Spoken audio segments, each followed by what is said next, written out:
Why won't anyone answer the phone? Ah! Shit! Why do I have to go through all this? Not too long ago, everything was going so well. But then why? So, what is it that got you into voice acting?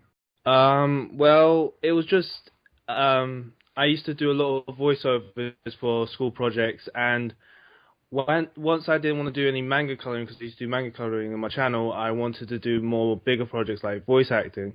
So I just wanted to do the hottest anime which was out in I think July. It was High School of the Dead. So I wanted to do the first High School of the Dead English dub, like fan dub. So what I did was gather a team and made that dub, and that's what kind of made me want to do more projects with like a bigger cast and yeah. Okay, so what is it that actually started it? The first dub that you did, it was High School of the Dead? Yeah. Well, when you look back at it Uh, now, when you look back at it now, does it seem, well, as I would say, like, does it seem bad to you? Does it seem good to you? well, the way I edit now is more like I edit so much better to what it was back then. 'Cause I didn't know anything about how to level the sound effects or put my own sound effects in or whatever. I just done the best I could. But now what I think now is I can do so much better. Even though if I make a really great dub or whatever, I can do so much better the second time round. So that's what the way I think every time I do a dub. Even though it's okay or good, I can always do better. All right. Well, like you said, you could do better in your dubs, but when you actually released a dub, how was it, as a voice actor, what can you tell the people that are watching, about criticism and opinions that other people give you on your work? Because I know sometimes they can be harsh. I mean, there are some people who will give you good tips, and then there are some people who just like will bastardize your video. What can you tell the people watching? The trolls and whatnot. Yeah.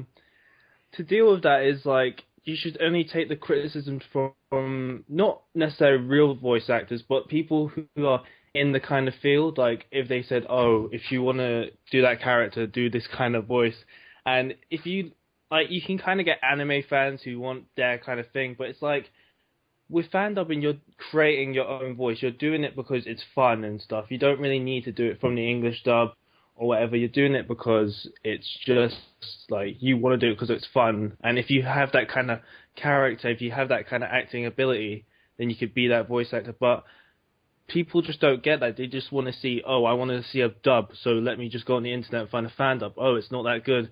Let me just what I can't even say it. Just be kind of a dick about it. Bastardize it.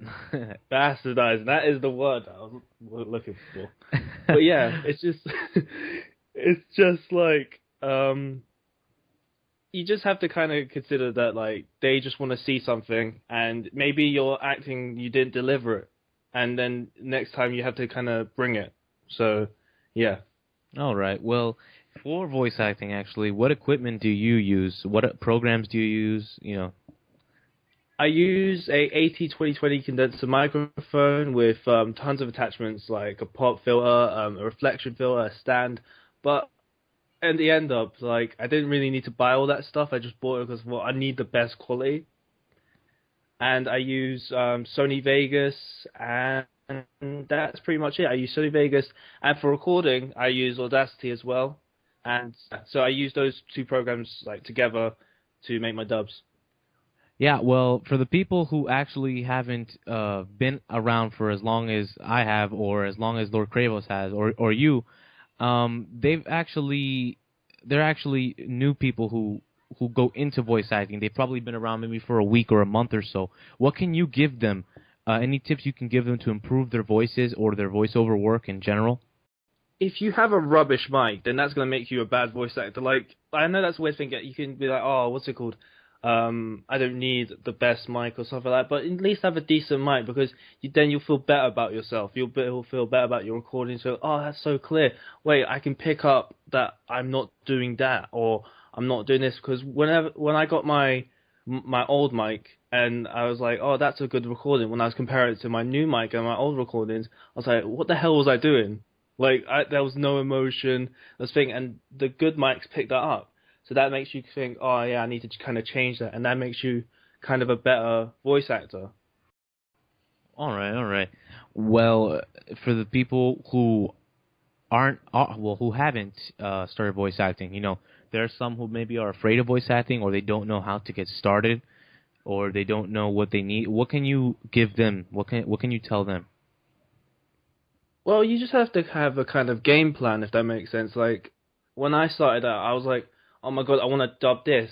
Because when I first wanted to start voice acting, this was in, like, I think maybe 2009, when, I think, or 2010, when Naruto stopped airing. I was like, no, I need to English dub Naruto Shippuden. And what's it called? Then it started airing. I was like, oh my god, what's the point of dubbing it? I got all the footage and stuff like that. What's the point of mixing it and stuff like that? So I thought, what should I do? I mean, I've got nothing else to do until there was a new project. I was like, no, I need to write a script.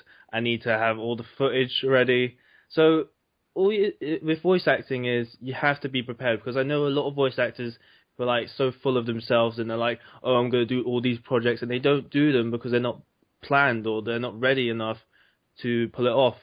Well, in general, what do you think of the voice acting community, about fellow voice actors, about everything, like your passion for voice acting?